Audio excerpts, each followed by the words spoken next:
Hello दोस्तों, एक बार फिर से स्वागत करता हूं अपने यूट्यूब चैनल सूर्या जी टेक्निकल में। दोस्तों आज मैं आपको बताने वाला हूं पंचायत चुनाव 2021 को लेकर पंचायती राज विभाग की तरफ से पंचायत चुनाव कराने के लिए अधिसूचना जारी कर दिया गया है।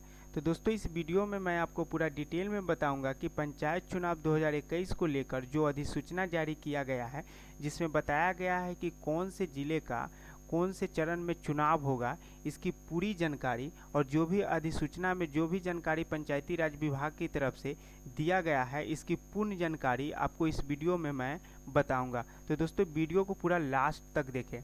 दोस्तों आपसे मेरा एक छोटा सा रिक्वेस्ट रहेगा कि अगर आप मेरे YouTube चैनल सूर्या जी टेक्निकल को लाइक और सब्सक्राइब नहीं किए हैं तो चैनल को लाइक और सब्सक्राइब कर लीजिए और साथ में बेल वाले आइकन को भी प्रेस कर ऑल नोटिफिकेशन को ऑन कर ले, ताकि इस चैनल पर जो भी इस तरह के नया अपडेट आएगा इसका नोटिफिकेशन आपको सही समय पर मिल सके और आपको एक सही जानकारी हो सके। तो दोस्तों हम आपको एक पेपर कटिंग बता रहा हूँ जिसमें बोला गया है, साफ तौर में लिखा गया है कि चुने गाँव की सरकार। यानी कि दोस्तों ये जो पंचायत चुनाव जो होने वाली है, ये एक पंचायत जो होता है, जो भी 2 या 3 गांव मिलाकर 4 गांव मिलाकर जो पंचायत होता है, उस पंचायत के जो मुखिया होते हैं वो एक तरह से उस पंचायत का सरकार होते हैं। तो दोस्तों ये सरकार की चुनाव है, एक पंचायत की सरकार के चुनाव है, जिसमें बोला गया कि राज्य में 11 चरणों में पंचायत चुनाव कराए जाने की अधिसूचना मंगलवार को जारी कर दी गई है। दोपहर बाद 3 बजे से प्रेस कॉन्फ्रेंस कर राज्य निर्वाचन आयुक्त डॉक्टर दीपक प्रसाद ने सभी चरणों के चुनाव कार्यक्रमों की घोषणा की। पहले चरण के लिए 2 सितंबर से नामांकन पत्र दाखिल किया जाएगा। पहले चरण में 10 जिलों के प्रखंड यानी कि 10 जिले के 12 प्रखंडों में मतदान कराया जाएगा। नए नगर निकायों के गठन के बाद अब कुल 8072 ग्राम पंचायतों में चुनाव कराए जाएंगे। यानी कि यहाँ पे बोला गया है कि पहले चरण का जो मतदान है वो 24 सितंबर को कराया जाएगा। मतदान के एक दिन बाद यानी तीसरे दिन मतों की गिनती की जाएगी। उसके बाद में दोस्तों जो 24 सितंबर का जो पहला मतदान किया जाएगा, उसको यहाँ पे साफ तौर से बोला गया है कि 24 सितंबर को जो मतदान कराया जाएगा उसको एक दिन बाद यानी कि तीसरे दिन उस वोट को गिनती कराई जाएगी और उसमें जो भी जो प्रतिनिधि है जो जीतेंगे उनको एक सर्टिफिकेट, उस पंचायत का जो भी प्रतिनिधि होगा उस सर्टिफिकेट उनको एक जीत का दिया जाएगा। उसके बाद में दोस्तों यहाँ पे बोला गया है कि अंतिम मतदान 12 दिसंबर का होगा। जो पंचायत चुनाव के लिए आयोग ने कुल 1,13,891 बूथों की स्थापना की है। पंचायत चुनाव में कुल 6,38,94,737 मतदाता अपने प्रत्याशियों का चयन करेंगे, जो कुल 2,55,022 पदों के लिए मतदान कराया जाएगा इस राज्य में, यानी कि बिहार राज्य में। दोस्तों मैं आपको बता दूं कि पटना में जो 10 चरणों में होंगे जो पंचायत चुनाव, जिसका रोस्टर यहाँ पे बताया गया है कि पटना जिले में पंचायत चुनाव 10 चरणों में कराए जाएंगे। पहले चरण में पटना में मतदान नहीं होना है, यह दूसरे से 11वें चरण के बीच वोट डाले जाएंगे। यानी कि दूसरा जो चरण होगा वह पालीगंज का होगा और तीसरी चरण जो होगा नौबतपुर और विक्रम का। जो भी पालीगंज और नौबतपुर विक्रम में जो भी प्रखंड होते हैं दोस्तों, उसमें पंचायत चुनाव कराया जाएगा। उसके बाद में दोस्तों यहाँ पे बोला गया है कि चौथा चरण जो होगा दुल्हिन बाजार बिहटा के लिए होगा, जिसमें जो भी प्रखंड होगा उनके लिए कराया जाएगा। उसके बाद में दोस्तों है कि पांचवा चरण का जो चुनाव होगा जो धनरुआ, उसके बाद में खुसरूपुर और संपतचक, यानी कि जो भी ये इन जिलों में जो भी पंचायत जो प्रखंड आते हैं वो प्रखंडों की 5वें चरण में चुनाव कराया जाएगा। उसके बाद में दोस्तों यहाँ पे छठा में यहाँ पे साफ तौर से बोला गया कि जहानाबाद के काको में पहले चरण में चुनाव होगा, अरवल में पहले चरण में होगा चुनाव, सारण में पहले चरण में चुनाव नहीं होगा। उसके बाद में सिवान सदर में दूसरे चरण में चुनाव, गोपालगंज में दूसरे चरण में, विजयपुर में प्रखंड में होगा चुनाव। उसके बाद में दोस्तों यहाँ पे बोला गया कि वैशाली में चौथे चरण से चुनाव होगा शुरू। उसके बाद में दोस्तों मुजफ्फरपुर का बात कर ले तो मुजफ्फरपुर में जो भी प्रखंड पड़ते हैं वो दूसरे चरण में उनका चुनाव होगा।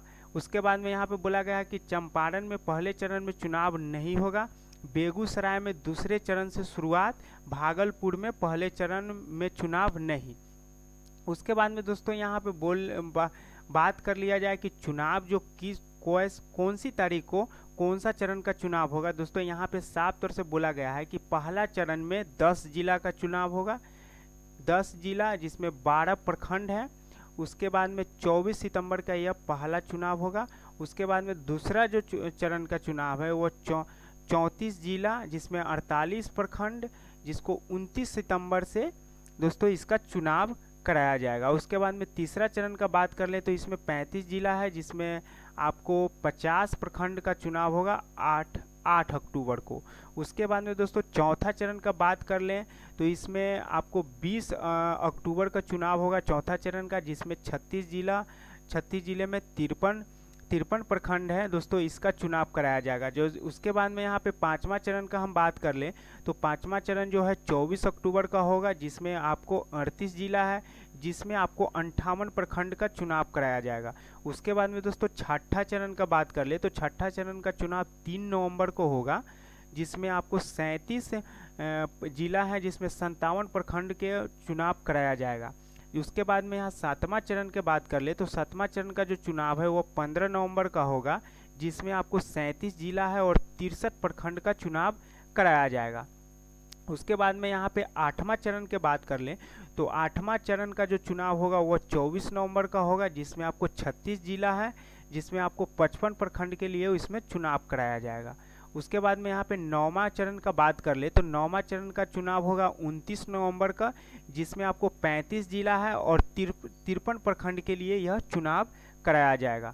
उसके बाद में यहाँ पे 10वां चरण का बात कर लें तो 10वां चरण का जो 8 दिसंबर का चुनाव होगा, जिसमें आपको 34 जिले में 53 प्रखंड के लिए यह चुनाव कराया जाएगा। उसके बाद में दोस्तों अंतिम चरण यानी कि 11वां चरण का जो चुनाव है वो 12 दिसंबर को होगा, जिसमें आपको 20 जिला रहेंगे, जिसमें आपको 38 प्रखंड के लिए यह दोस्तों चुनाव कराया जाएगा।